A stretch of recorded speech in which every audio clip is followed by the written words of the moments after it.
The Washington Wizards are in what I like to call NBA purgatory. They are in this terrible spot where they are stuck in the middle of their conference. They are not good enough at this point to be competing for the finals or even a championship in any sense, but they're just too good to really be tanking and getting a top draft pick. They're locked themselves into this space. They've been there for the last few years, and then to top it off, they've decided to go and pay Bradley Beal, who is their best player, a 5-year, $251 million contract. And not just a 5-year Supermax deal, which it is, but it has come out today, reported by Bobby Marks on Twitter, that this deal includes a no trade clause, which basically means that without Beal's say so, he will not be leaving this team. So they are locked in to his contract. And I feel like by adding that trade clause and even just by signing him to this deal, they have locked themselves into NBA purgatory for the next 5 years. So yeah, the Wizards are in a really bad space if you ask me. They recently signed, as I said, Bradley Beal to this big extension. I'm going to get the details here. It's 5 years, $251 million, but year by year, it is 2023 is making $43 million, then it goes up to 46, 50, 53, and then in 2027 he has a player option for a $57 million contract that I'd almost put money on now that he's going to be opting into that. I don't see any way where he's going to be going onto the open market after that. And that season, so that's for 2027, which will be his age 34 year. I think it might even be his age 35 for part of it. So he's going to be old by then. And you've locked yourselves into $57 million. I just think it's absurd, if we're being honest. Like, I don't understand what Washington are aiming for right now. They're just not in a spot to really be competing. You look at their roster, they've locked themselves into so many players. They're locked into Porzingis for the next 2 seasons on $33 and $36 million.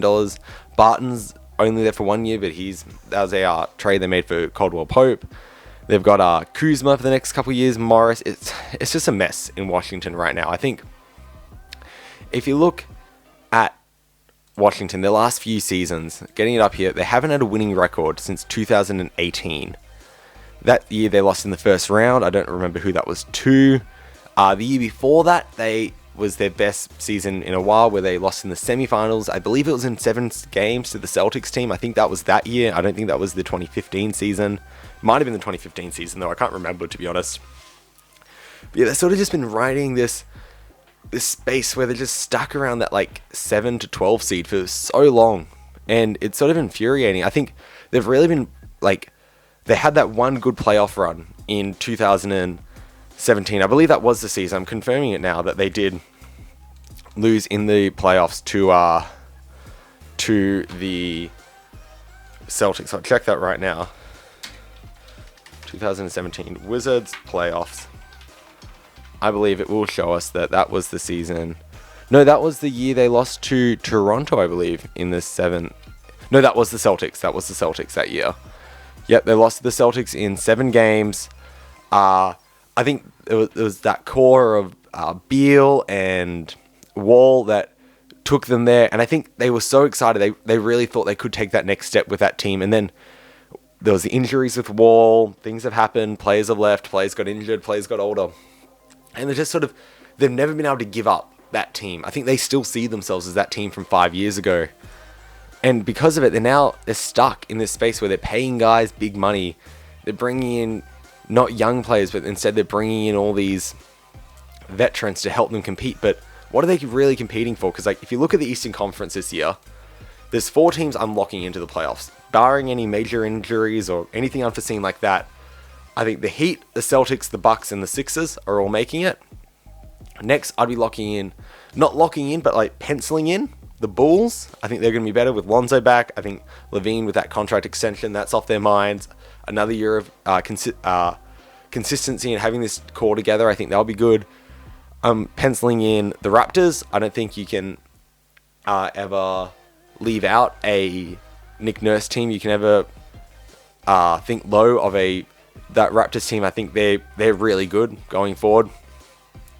And then I'm penciling in the Cavs. I think they're going to get better with Garland, Mobley, Allen, see what happens with Sexton this season. But I think Cleveland will be getting better. I think just purely off their progression, they've got a young core. They will get better. 80% of their players will progress, only like 20% were going to regress. So because of that, they will be better. So that's 7 teams already that I would say are better than the Wizards. I would be locking in or penciling in to make the playoffs. Then there's the Nets. I don't know what's happening with the Nets. The time of recording this, Durant and Irving haven't been traded. I haven't seen what road the Nets are taking out of this just crazy season season of their franchise that is probably for another video to talk about what's happening over there. But so that's another team. So leaving them for the moment, we've got 7 teams, not including the Nets. Then 8, you got the Hawks. They're going to continue to get better. Young, DeJounte Murray, Hunter. See what happens with Collins and Capella. They've got Okongwu. They've got AJ Griffin. They've got Jalen Johnson. They've got Bogdanovic. They've got these guys that I think they could play more next season off the bench. These young wings. You got the Knicks. Just signed Brunson. They've got Randall. They've got Barrett. Still got Fournier. They've got Robinson. They brought back Toppin, Quickly, Grimes. These young players. I think they're going to still be good. I think they want to compete for the play-in tournament again next season. You got the Hornets, who I think want to finally get out of that play-in tournament, get into the playoffs with LaMelo Ball, and obviously see what happens with Miles Bridges over there. That's throwing a bit of a spanner in the works for them, but obviously nothing they could have expected there. So I think they've been quiet on the front as they've just been figuring out what their road forward looks like without Miles Bridges now. But so that's 10 teams I've named, plus the Nets. Who knows? Are they going to just rebuild or are they going to retool? That could be 11. Then you have Washington, who are just stuck in this space because, after them, it's the Pacers, Pistons, Magic. All 3 of them are going to be going full rebuild next season. Pacers have already traded away Brogdon and Turner. The Pistons and Magic are going to go heavy on the draft, trying to get Scoot Henderson or get Victor Wembanyama, someone like that. They really are stuck in this space between, their aim. Washington's highest aims this year would be to, be making the 8th seed above, the Hawks and the Cavs. And you're aiming for that by spending $50 million for the next 5 seasons on Bradley Beal. And that just seems absurd to me because I don't see this team as even being one move away. It's not like the Sixers, if they paid Embiid. It's okay, they haven't made it to the finals, they haven't made it past the conference finals, but they always know they're just one move away. Can that be Harden? Could that be a Harris trade? Could that be Maxey improving? You don't know. But this Washington team doesn't seem one move away. You're locked into, what is it? That's for the next 2 seasons. Next season, they're locked into $82 million between Porzingis and Beal. Is that really a 1 and 2 that you should be paying over $40 million a year to per player that is going to take you far in the East? I don't think so. That's not competing with Giannis and Middleton or Brown and Tatum, Harden and Embiid or Butler, Bam, Hero, those guys. This Washington team, their best bet would be to be up there with the Chicagos and the Atlantas, but the issue with those Chicago, Atlanta, those teams, they're younger. They've got a bit of cap flexibility going forward. They've got picks. They've got these players that have been improving year after year. Washington, while they've got those guys, they've also got this group of vets that they've brought in who are in their prime and are going to be looking to play big minutes, really competing, who you're going to have to play because of the money you're paying them and the roles you brought them into play. So that's Beal, Porzingis, Barton, Kuzma, Monte Morris, DeLon Wright. All 6 of those guys are making over $7.5 million a year. 4 of them are making over 10, well over 10 million. Some of them, like Beal, up to 43. And you're going to have to play those guys. They're going to have to play big minutes. They're going to be wanting to play big minutes. And that means, what you're going to play, saying you go a 9-man rotation, that's what I'd expect, 9, 10-man. You still got Hachimura, Abdia, Johnny Davis, Kispert, Gafford that you want to play. I think Gafford definitely gets minutes. But out of those other young guys, the chances are, you're definitely, I don't think, playing Carey or Isaiah Todd in any meaningful games unless they take a big step, in which case one of these other young guys drops off. But, what sort of a role does Davis get in this season to really find his feet and to mold into the player that you're wanting out of a top 10 pick? Avdia still hasn't, he's shown bits as a perimeter defender, but really hasn't had the chance to grow and just be thrown into the game, really not take the keys of the franchise, but really be given a key role. Kispert hasn't been. Hachimura has never really panned out. This is the last year of his rookie deal. Are they even going to bring him back next year? And that's the issue is, while they have this young core, I think they're locked into these older guys for the next couple of years. And I think not just locked in financially, but locked in mentally to this idea of trying to compete, trying to get into the playoffs year after year, trying to create that success they had in that series against Boston, where they took it to 7, could have easily got through to the conference finals that year.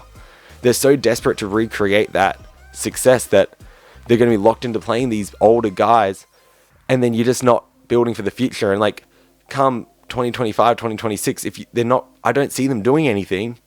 And what are you going to be doing? You're going to be trying to now grow and rebuild around these players, but you're also going to be locked into a Bradley Beal $53, $57 million contract, which is just absurd in my opinion. See, I really don't know what Washington are going to do going forward.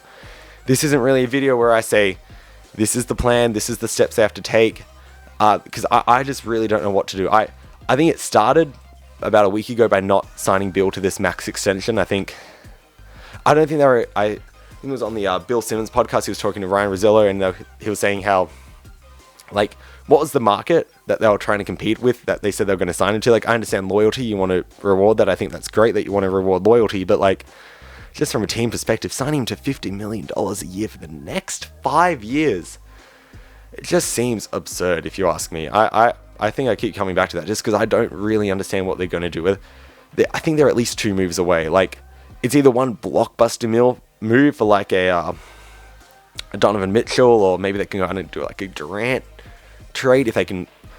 But like, is Avdija, Davis, Kuzma, Barton, Kispert, and like 6 first-round picks? I don't even know if they've got their first-round picks going forward, Washington, but does that really entice Brooklyn more than what they're going to be getting out of like a Toronto or a Phoenix? I don't think so. So I don't think they're in the play for those big guys, because that's the thing. They haven't let themselves tank. Like, that's the other side of this. The other side of the coin is that they tank. They don't go after Beal. Maybe they see if they can offload Porzingis next season. They try and offload older guys like Monte Morris or Delon Wright. I know they need to bring in a point guard. They need to find someone like that. I think they wanted Dyson Daniels in the draft. They didn't get that. But they need to like let these young guys develop so you can really say, hey, look at this guy, Avdija. This is a true trade asset we have. If you want to compete again, like they need to take a step back in order to take, I think, 3 steps forward. But they're just, for 5 years, they haven't been willing to do that. And now they've locked themselves into sort of doing that for another 5 years. And I think they're in real danger of just being stuck as a franchise. And I think they have to go one way or the other. I don't think they can go with this core for the next couple of years. I don't think they can just stay around making their moves be trading for Monte Morris and signing Delon Wright or drafting Johnny Davis. Like, that has to be a big move if they want to get better, or it has to be clearing house. You're not going to be able to move Beal. They've locked themselves into that money, but sort of just biting the bullet and say, okay, we clear house around Beal and we see if we can be bad, or we try and convince Beal to be traded. But then even if you can, what team's going to be taking on a 4-year, $210 million contract? That's what it's going to be by then. Who's going to say, yeah, that's what we want to lock ourselves into, as a 34-year-old guy that's making $57 million? Like, I think Washington are the only team that are willing to pay that, because I think every other team realizes that paying Beal that sort of money is locking you into purgatory. I think your best bet would be trying to find another team that's done the same, someone like Sacramento, and saying, hey, do you guys want to take Beal? See if you can build around Fox, Beal, and Sabonis, because like, even though like, oh, wouldn't they trade Darren Fox in that trade? No, I don't think with that contract, I don't think there's any way you'd be able to get back truly valuable assets for Beal, because I think everyone knows what a negative contract he has at this point. So I think they're really locked into a bad spot. I think the future is looking pretty bleak for Washington. I just don't know what their path forward is. I'm not looking forward to seeing them this year. I think they need to cut a couple players out of that roster, see if they can upgrade somewhere, get these young guys some minutes, at least let someone like Johnny Davis try and progress in the starting lineup, maybe give Avdija more minutes at the starting 3. Yeah, things are looking bad for Washington. Alright, that's going to do it for me today, guys. Thank you so much for watching. Comment below what your thoughts are about Washington. I'd love to hear what you think about them going forward. Hit me up on social media and those links down below, and I'll catch you all in the next one. Adios.